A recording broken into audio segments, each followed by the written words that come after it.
Steam has this really cool feature that nobody uses, called Steam Remote Play, where you can sit down.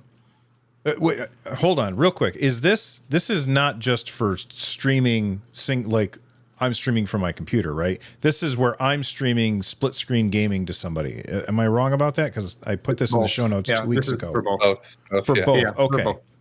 All right. So there's two things that this works with. Number one, you've got your computer and you want to play a game on your Steam Deck or on your ROG Ally, and you want to, it's a Steam game. You can say, well, I don't want to install it on my Steam Deck. I'll just stream it to my Steam Deck. And for that, this isn't really that big of an upgrade because you're playing on a small screen. So streaming at 4K, not a big deal.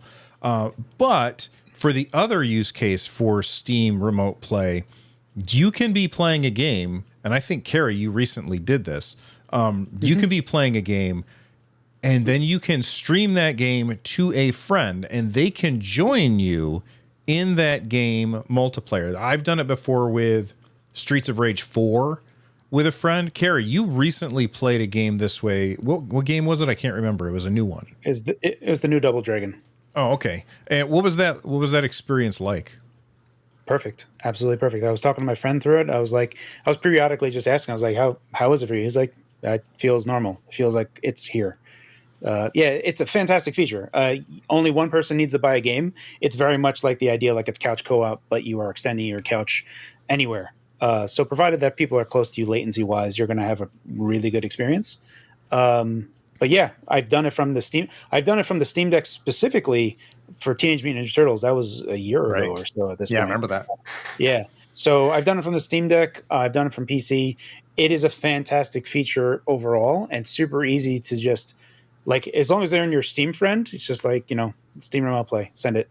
And then they're just playing. So it's a great feature. It is a really great feature. And I think it's one of those things that, like, everyone gets kind of upset. I'll try to wrap this up quick. Everyone is like, Steam is a monopoly and whatever, and this and that and the other. But the truth is that Valve is the only one that's doing a good enough job where everyone wants to use it because all the features that are there are great. Also, SteamOS has made everyone's Steam library fantastic on Linux. So I don't know. Valve has done a fantastic job with all these features. So again, big fan of Remote Play.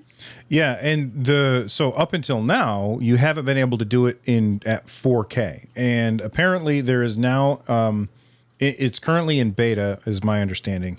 There's now a 4K high quality streaming preset. So when you're playing Steam Remote Play, you get to select how much bandwidth essentially that it's going to be taking up.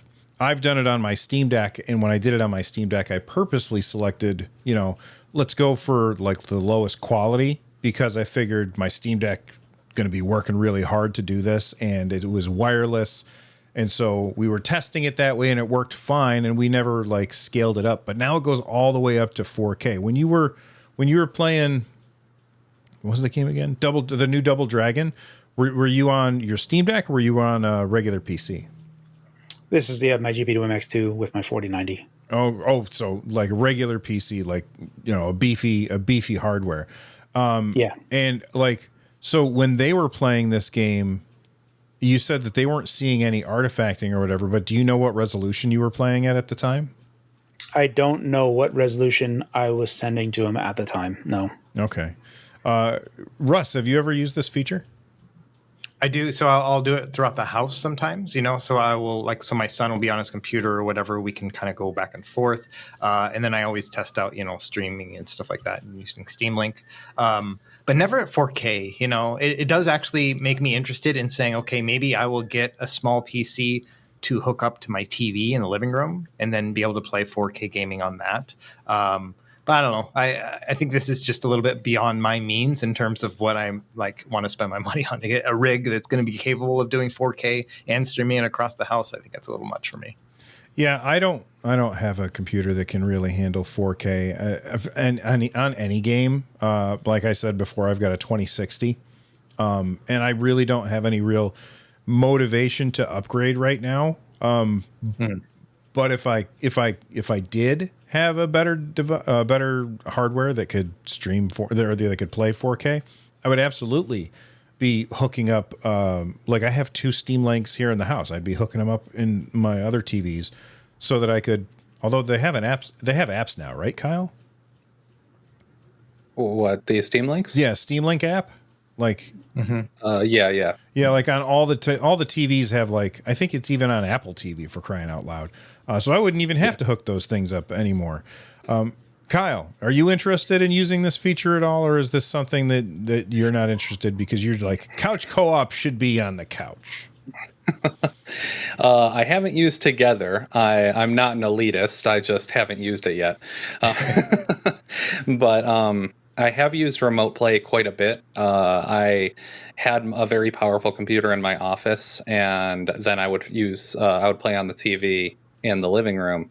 But I had to buy an NVIDIA Shield just to use the game stream because Steam Link and Steam itself wouldn't support 4K at all. So I think that this would have been great because I could have just hooked up my Steam Deck on the TV in the living room and then streamed from my other computer. Since the Steam Deck's doing very little work, it would have saved me quite a bit of money. It's a really important thing because when the Steam Deck first came out, I tried using Steam's Remote Play feature, and it didn't work as well as something like, I think it's called Moonlight. Moonlight, yep. Yeah, I used Moonlight as which leverages like your NVIDIA chipset. So I have, like I said, a 2060, which has a specific chip for encoding video, and so if my understanding was that it encodes the video and then sends it using NVIDIA's stuff over Moonlight to whatever device that you're playing on. But then NVIDIA is basically said, hey, we're shutting that stuff down and we're not doing that anymore. And so I haven't used it since. I'm guessing that Moonlight's going to stop working. So it's great that Valve is fixing this. Kyle, you got something to say? There is something that you can use to replace. NVIDIA is killing the server half of it in GeForce Experience. But there's a new app called Sunshine, which pairs with Moonlight. And then it'll do the same thing if you want to use that rather than Steam. But the Steam thing is simpler for just about everybody. So I would love to see it actually be usable for everybody. Yeah, I use Sunshine all the time because it'll work on like AMD chips, and it is kind of a pain. You have to like log into your IP address into the server, make an account, like a little username and password, then get in there and set all your settings up. So it is a lot more work than the plug and play experience with NVIDIA. But it's nice that it'll continue to work, later on down the line without having to use Steam Link.